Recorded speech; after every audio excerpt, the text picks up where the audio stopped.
ಇಂದಿನ ಸಂಕ್ರಮಣ ಕಾಲದಲ್ಲಿ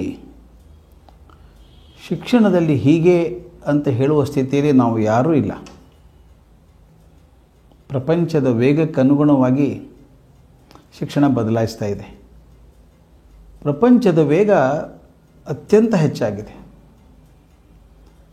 ಯಾರಾದರೂ ಶಿಕ್ಷಣದಲ್ಲಿ ನಾನು ಪರಿಣಿತನಾಗಿದ್ದೇನೆ ಅಂತಂದರೆ ನಾನು ನಂಬೋದೇ ಸಾಧ್ಯ ಇಲ್ಲ. ಈಗ ಯಾರಾದರೂ ನಾನು ತುಂಬ ಎಕ್ಸ್ಪರ್ಟ್ ಆಗಿದ್ದೇನೆ ಶಿಕ್ಷಣದಲ್ಲಿ ಅಂತ ಹೇಳೋದಾದರೆ ಆತ ಸುಳ್ಳಾದರೂ ಹೇಳ್ತಿರಬೇಕು ಅಥವಾ ಬಹುತೇಕ ಮುಗ್ಧನಾಗಿರಬೇಕು ಅನಿಸುತ್ತೆ. ನಿನ್ನೆ ಇದ್ದದ್ದು ಇವತ್ತಿಲ್ಲ, ಇವತ್ತಿದ್ದದ್ದು ನಾಳೆ ಇಲ್ಲ. ಅದು ಅಲ್ಲದೆ ಈಗ ಕಳೆದ 8-9 ತಿಂಗಳಿಂದ ಪ್ರಪಂಚ ಕಾಲು ಮುದುರಿ ಕೂತ್ಕೊಂಡ್ಬಿಟ್ಟಿದೆ. ಶಿಕ್ಷಣ ಅನ್ನೋದು ಆಗ್ತಾ ಇಲ್ಲ. ಈ ಸಂದರ್ಭದಲ್ಲಿ ಪಾಲಕರಿಗೆ, ಶಿಕ್ಷಕರಿಗೆ, ವಿದ್ಯಾರ್ಥಿಗಳಿಗೆ ಕಿವಿಮಾತು ಹೇಳುವಂಥ ಜನ ಬೇಕಾಗಿದ್ದಾರೆ. ಕಿವಿಮಾತು ಹೇಳುವಂಥ ಪುಸ್ತಕಗಳು ಬೇಕಾಗಿದ್ದಾವೆ. ಅಂಥ ಪುಸ್ತಕಗಳನ್ನು ನಾವು ಪಡ್ಕೊಳ್ಬೇಕಾಗಿದೆ. ಇಂಗ್ಲೀಷ್ ಸಾಹಿತ್ಯದಲ್ಲಿ ವಿಪುಲವಾಗಿದೆ. ಬೇಕಾದಷ್ಟು ಗೈಡ್ ಫಾರ್ ಪೇರೆಂಟ್ಸ್ ಅಂತ, ಗೈಡ್ ಫಾರ್ ಟೀಚರ್ಸ್ ಅಂತ, ಗೈಡ್ ಫಾರ್ ಸ್ಟೂಡೆಂಟ್ಸ್ ಅಂತ ಬೇಕಾದಷ್ಟು ಪುಸ್ತಕಗಳು ಬಂದಿದ್ದಾವೆ. ಕನ್ನಡದಲ್ಲಿ ಸ್ವಲ್ಪ ಅಪರೂಪ. ಆಗಿರುವಂಥ ನಿರ್ವಾತ ಸ್ಥಿತಿಗೆ ನಮ್ಮ ಡಾಕ್ಟರ್ ವಿರೂಪಾಕ್ಷ ದೇವರಮನೆಯವರು ಬಹುದೊಡ್ಡ ಕಾಣಿಕೆಯನ್ನು ಕೊಟ್ಟಿದ್ದಾರೆ. ಡಾಕ್ಟರ್ ವಿರೂಪಾಕ್ಷ ದೇವರಮನೆಯವರು ನನಗೆ ಅತ್ಯಂತ ಪ್ರಿಯರಾದವರು.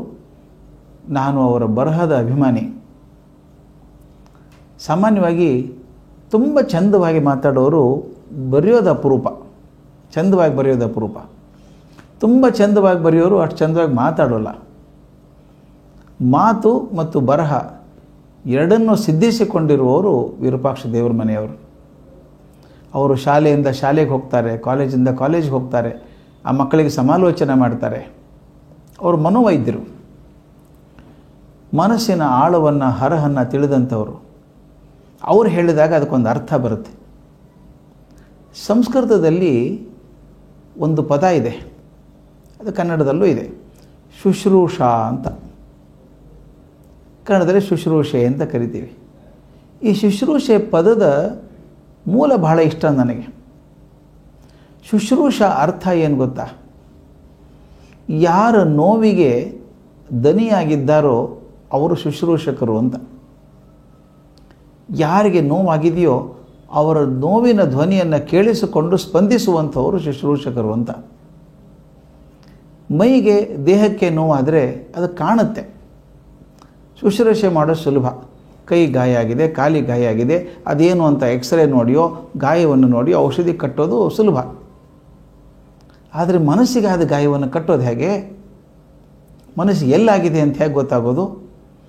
ಇದಕ್ಕೆ ಮಾನಸಿಕ ಶುಶ್ರೂಷಕರಿದ್ದಾರಲ್ಲ, ಮನೋವೈದ್ಯರು ಅಂದವರು, ಅವರ ಜವಾಬ್ದಾರಿ ಬಹಳ ದೊಡ್ಡದು. ಕಣ್ಣಿಗೆ ಕಾಣಿಸದೇ ಇರುವಂಥ ನೋವಿಗೆ ಕಣ್ಣಿಗೆ ಕಾಣಿಸದೇ ಇರುವ ರೀತಿಯಲ್ಲೇ ಔಷಧಿ ಕೊಡಬೇಕು, ಸಮಾಲೋಚನೆ ಮಾಡಬೇಕು. ಅಂಥ ಸಮರ್ಥ ಸಮಾಲೋಚಕರು ಡಾಕ್ಟರ್ ವಿರೂಪಾಕ್ಷ ದೇವರಮನೆಯವರು. ಸಾಕಷ್ಟು ಗ್ರಂಥಗಳನ್ನು ಬರೆದಿದ್ದಾರೆ. ಪ್ರತಿಯೊಂದನ್ನು ಓದಿದ್ದೇನೆ, ಮೆಚ್ಚಿಕೊಂಡಿದ್ದೇನೆ. ಈಗ ಅವ್ರು ಮಾಡ್ತಿರುವಂಥ ಥ್ಯಾಂಕ್ ಯು ಟೀಚರ್ ಅನ್ನುವಂಥ ಪುಸ್ತಕ ನಾನು ತುಂಬ ಹೃದಯಕ್ಕೆ ಹತ್ತಿರವಾದದ್ದು. ನಾನು ಶಿಕ್ಷಕನಾದ್ದರಿಂದ ಅವರ ಬರಹವನ್ನು ತುಂಬ ಪ್ರೀತಿಯಿಂದ, ಗೌರವದಿಂದ ಓದಿದ್ದೇನೆ. ನನಗನ್ನಿಸಿದ್ದು ಈ ಕಾಲಕ್ಕೆ ತುಂಬ ಬೇಕಾದಂಥ ಪುಸ್ತಕ ಅದು. ಶಿಕ್ಷಕರಿಗೆ ಮಾರ್ಗದರ್ಶನ ಮಾಡಬೇಕಲ್ವ? ಹೇಗೆ? ಅವ್ರ ವಿಷಯದ ಬಗ್ಗೆ ಹೇಳೋ ಕಾರಣ ಇಲ್ಲ. ವಿಷಯವನ್ನು ಅವ್ರು ತಿಳ್ಕೊಂಡಿದ್ದಾರೆ, ಅದನ್ನು ಪರೀಕ್ಷೆ ಮಾಡುವಂಥವ್ರು ಬೇರೆ ಇದ್ದಾರೆ.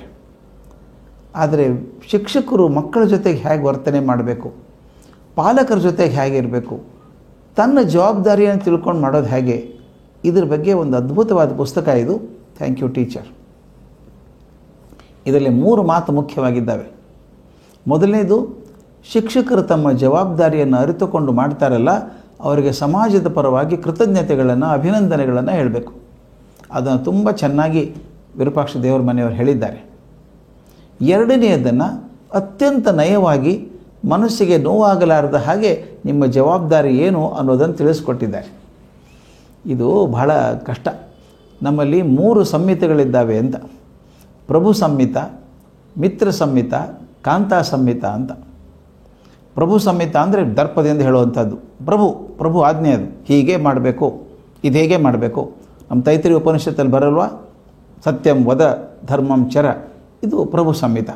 ಹೀಗೆ ಇರಬೇಕಾದದ್ದು, ಅದನ್ನು ಬಿಟ್ಟು ಹೋಗೋಂಗಿಲ್ಲ. ಅದು ಒಂದು ಮಾತು ಬೇರೆ. ಎರಡನೇದು ಮಿತ್ರ ಸಂಹಿತ ಅಂತ. ಸ್ನೇಹಿತ ಮತ್ತೊಬ್ಬ ಸ್ನೇಹಿತನ ಮೇಲೆ ಹೆಗಲ ಮೇಲೆ ಕೈ ಹಾಕ್ಕೊಂಡು ಪ್ರೀತಿಯಿಂದ ಮಾತಾಡ್ತಾ ಅವನು ಒಪ್ಪಿಸೋ ಹಾಗೆ ಮಾತಾಡುವಂಥದ್ದು ಮಿತ್ರ ಸಂಹಿತ ಅಂತ.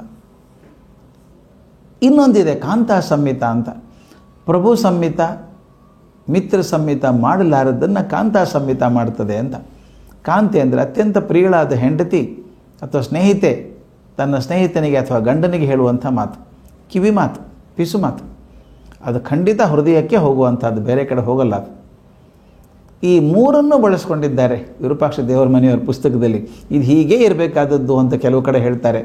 ಹೀಗಿದ್ದರೆ ನಯವಾಗಿರ್ತದೆ ಅಂತ ಸ್ನೇಹಿತನಂಗೆ ಹೇಳ್ತಾರೆ.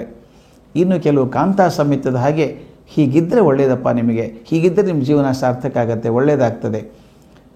ಹಠಮಾರಿ ಮಕ್ಕಳನ್ನು ಬೆಳೆಸೋದು ಹೇಗೆ, ನಿಭಾಯಿಸೋದು ಹೇಗೆ ಕ್ಲಾಸಲ್ಲಿ, ಅವ್ರು ಹಠ ಮಾಡೋದಕ್ಕೆ ಕಾರಣ ಏನು, ಅದನ್ನೆಲ್ಲವನ್ನು ಅರ್ಥ ಮಾಡಿಕೊಳ್ಳೋ ಹಾಗೆ ವಿಷಯವನ್ನು ಹಿಂಜಿ ಎಲ್ಲರ ಮನಸ್ಸಿಗೆ ಮುಟ್ಟೋ ಹಾಗೆ ಬರೆದಿದ್ದಾರೆ. ಆ ಪುಸ್ತಕ ಓದ್ತಾ ಇದ್ದರೆ ಮಾತು ಕೇಳಿದಷ್ಟು ಸುಲಭ ಇದೆ. ಬರಹ ಚಂದ, ಭಾಷೆ ಚಂದ, ಅದರ ಬಂಧ ಚೆನ್ನಾಗಿದೆ. ಹೀಗಾಗಿ ಪುಸ್ತಕ ಎಲ್ಲರ ಮನಸ್ಸನ್ನು ಹಿಡಿತದೆ. ನಾನು ನನ್ನ ಅತ್ಯಂತ ಗೌರವವನ್ನು, ಪ್ರೀತಿಯನ್ನು, ಅಭಿನಂದನೆಯನ್ನು ಈ ಮೂಲಕ ಡಾಕ್ಟರ್ ವಿರೂಪಾಕ್ಷ ದೇವರ ಮನೆಯವರಿಗೆ ಅರ್ಪಿಸ್ತಾ ಇದ್ದೇನೆ. ಅದರ ಜೊತೆಗೆ ಇಂಥ ಇನ್ನಷ್ಟು ಪುಸ್ತಕಗಳು ಬರಲಿ, ಇನ್ನಷ್ಟು ಪುಸ್ತಕಗಳು ಬಂದು ಶಿಕ್ಷಕರ ಮನಸ್ಸನ್ನು ಚೇತೋಹಾರಿಯನ್ನಾಗಿ ಮಾಡಲಿ, ಹೆಚ್ಚು ಉತ್ಸಾಹಶೀಲರನ್ನಾಗಿ ಮಾಡಲಿ, ಸಂವೇದನಾಶೀಲರನ್ನಾಗಿ ಮಾಡಲಿ ಅಂತ ಅಪೇಕ್ಷೆ ಮಾಡ್ತೇನೆ. ಈ ಗ್ರಂಥ ಪ್ರತಿಯೊಬ್ಬರ ಮನೆಗಳನ್ನು ಸೇರಲಿ, ಪ್ರತಿಯೊಬ್ಬರ ಮನಗಳನ್ನು ಮುಟ್ಟಲಿ ಅಂತ ಭಗವಂತನಲ್ಲಿ ಪ್ರಾರ್ಥನೆ ಮಾಡ್ತೇನೆ. ನಮಸ್ಕಾರ.